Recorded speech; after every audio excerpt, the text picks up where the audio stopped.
Oh, howdy, friends.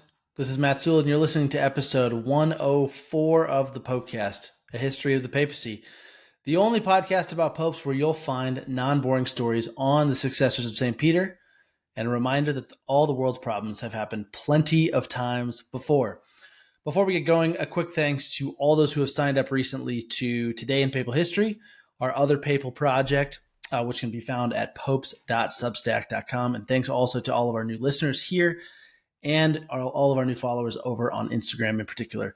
As Father Rich Kuntz said in our recent episode a couple weeks ago, it's usually a small group of us who are obsessing over all things papacy.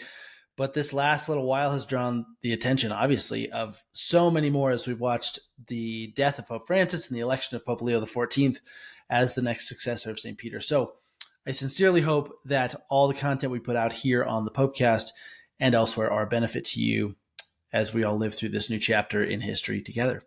So on that note, because there's a new Pope Leo, we thought that it might be good to cover our Pope for this week, who came to power at one of Catholicism's first major turning points, the collapse of the Roman Empire and the simultaneous rise of the Church as the caretaker of civilization, so to speak. Spiritual and corporeal danger alike were brewing beyond the walls of the Eternal City in Rome, but this great pontiff was up to the task. So this week on the Popecast, it's the original Pope Leo, Pope number 45, St. Leo the Great.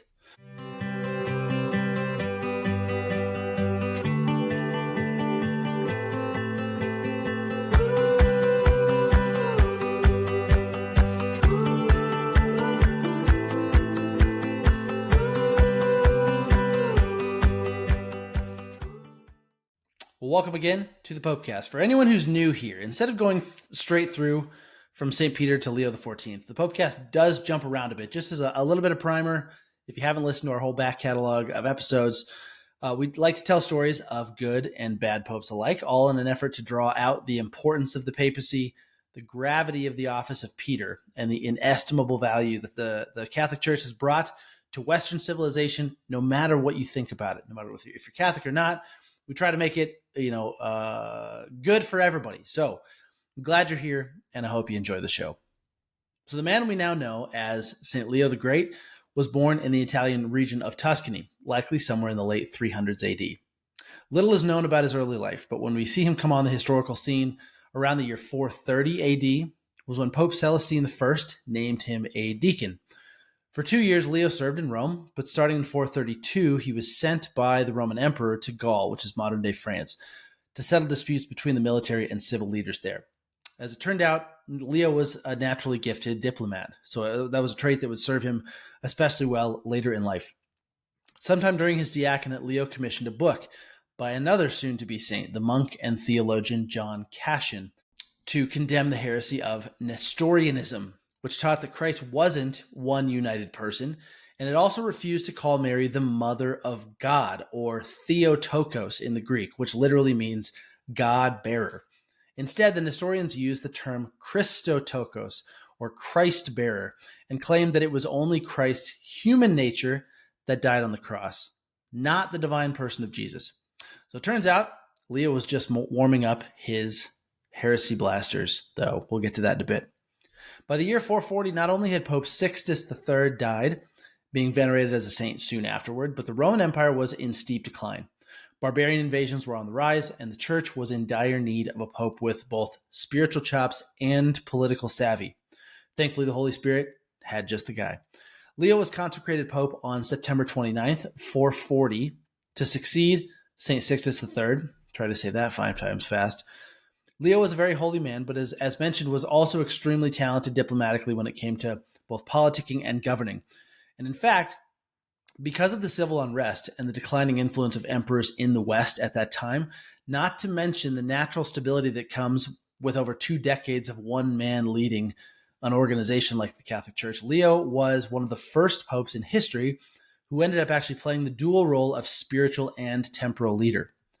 He was almost constantly dealing with the ambitions of emperors from East and West and playing mediator when things got especially rough.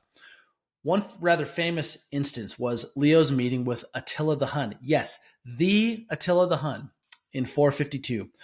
Attila and his army were preparing to sack the city of Rome, but it was none other than our saintly Pope who persuaded the barbarian king to turn around and leave. No one really knows what was said in the actual meeting itself, but what's known for certain is that A, it did indeed happen, and B, that it was Leo, not the other two civil leaders who accompanied him, who ultimately persuaded Attila to retreat. Beyond that are different accounts. There was a tale that Leo offered Attila a sum of gold, or that Attila was so impressed with Leo's presence that he reconsidered.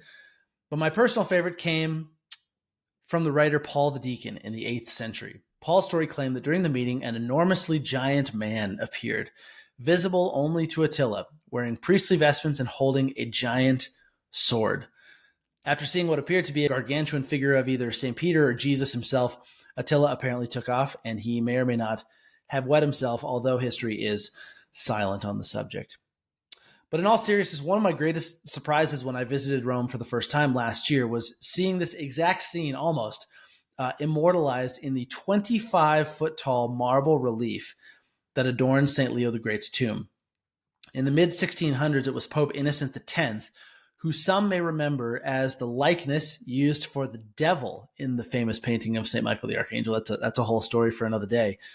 But it was him who commissioned the artist Alessandro Algardi to sculpt the famous event, showing Leo and Attila meeting, and the latter reacting in horror as both St. Peter and St. Paul flew out of the clouds with drawn swords. And people say Catholicism is boring. But I digress. As far as Leo's greatest achievement, easily his most lasting one, was his defense of heresy on all sides, which ultimately culminated in him defining the dogma of the two natures of Christ at the Council of Chalcedon in 451. Pretty much immediately after getting elected, remember, in the year 440, Leo's sole priority was keeping the church united, keeping it whole. The Pelagian heresy, which taught that you could supposedly earn your way to heaven instead of it being a free gift of grace from God, it was still rumbling in the Italian city of Aquileia. It's worth mentioning that this is actually still an accusation leveled at Catholics sometimes, even today, by some non-Catholics who falsely believe that Catholicism teaches that one must work their way into God's good graces, pun intended. Leo also battled Manichaeism, a form of the Gnostic heresy, which basically taught that the body and soul aren't unified. It was more or less a Star Wars-esque belief that there were good and evil forces in the universe, still in a cosmic struggle, and generally that matter was bad, while the spiritual was good. For those keeping track at home, the correct teaching, of course, is that both body and spirit and soul are, to quote Genesis, very good. But in any case, Leo had no time for that nonsense. He insisted that the faithful point out the heretics, then demanded from said heretics repentance and a profession of faith, or otherwise face their own moral consequences. Leo even preached strongly to Christians to guard themselves against heresy at all costs. Understandably, at a time when all of civil society was crumbling around the church, Leo's duty as universal pastor compelled him to keep his flock safe at all costs. And again, that was spiritual and corporeal. When it came to the reason the Council of Chalcedon occurred, at that time the church was still working out all of the technical details of Christ being both the divine Son of God and also fully human. As a result, during Leo's time, what was called the Monophysite heresy, or I've heard it called the Monophysite heresy, was in full force. The heresy taught that Christ had only one nature, mono meaning one, and physio meaning nature, and it denied that Christ bore a human nature completely like ours. Instead, they taught more or less that Christ, the divine person, was merely occupying a sort of human shell, but it wasn't fully human. The correct belief, of course, is that Christ had two natures, human and divine, contained within his one divine person. After all, if Christ didn't have a fully human nature, he couldn't be like us in all things but sin, as we learn in the letter to the Hebrews. And if he didn't have a fully divine nature, he couldn't actually be God. Of course, Leo knew this and fought hard toward the middle of his papacy to squash the growing heresy. This ultimately led to the Council of Chalcedon, the fourth ecumenical council of the church, where Leo could set down once and for all the true dogma of Christ's dual natures. At the council, the so-called Tome to Flavian, or the more commonly now, the Tome of Leo, was read aloud to settle the matter once and for all. The account of the council reports that after it was read, the bishops cried out, "Peter has spoken through Leo," so taught the apostles. And by the way, I'll put a link to the Tome of Leo, the document that St. Leo the Great wrote, in the show notes for anyone who wants to have a deeper look. Leo reigned as Pope for 21 years, from 440 to the year 461 AD, still one of the longest papacies in history, and it happened just 4 centuries after Christ lived and died and rose. Not much is known about his death other than he expired on November 10th, which is now celebrated as his feast day in the Western Church, and that he requested to be buried as closely as possible to the tomb of St. Peter. His remains still reside in St. Peter's Basilica, and it's in an alcove to the left of the high altar when you're facing the high altar in St. Peter's Basilica. And, fun fact, he was actually apparently the first pope to be buried when the original ancient basilica was built. As for his legacy, his reputation almost needs no introduction. Leo the Great was the first of now 14 popes to bear the name Leo. The original time that we covered Leo the Great, it was Leo the 13th, which is 122 years ago. 1903 was when he died. But now, the most recent Pope Leo, as we all ought to know by now, is currently sitting in the chair of St. Peter, which is very cool.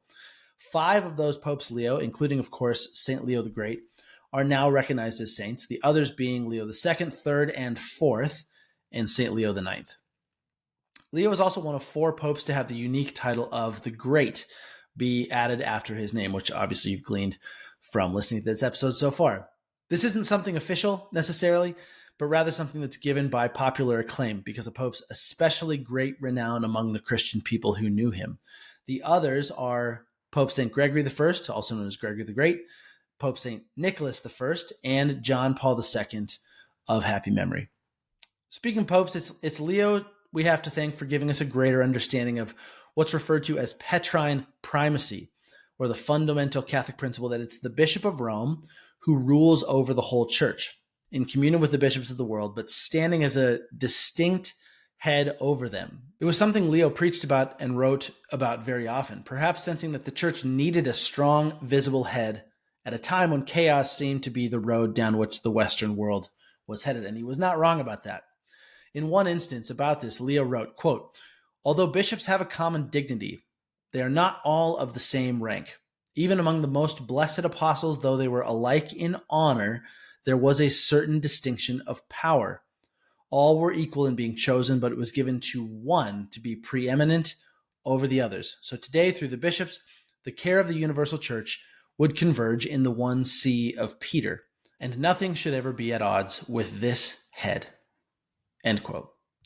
To mention the last bit about his legacy, Leo was made a doctor of the church, one of just 36 individuals whose contributions to the church throughout history are of particularly special worth. He was named a doctor of the church by Pope Benedict XIV in 1754, who many may remember was also the one who rescued St. Peter's Basilica from collapse.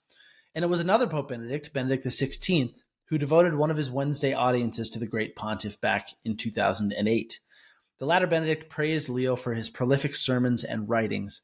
100 sermons and 150 letters still exist to this day.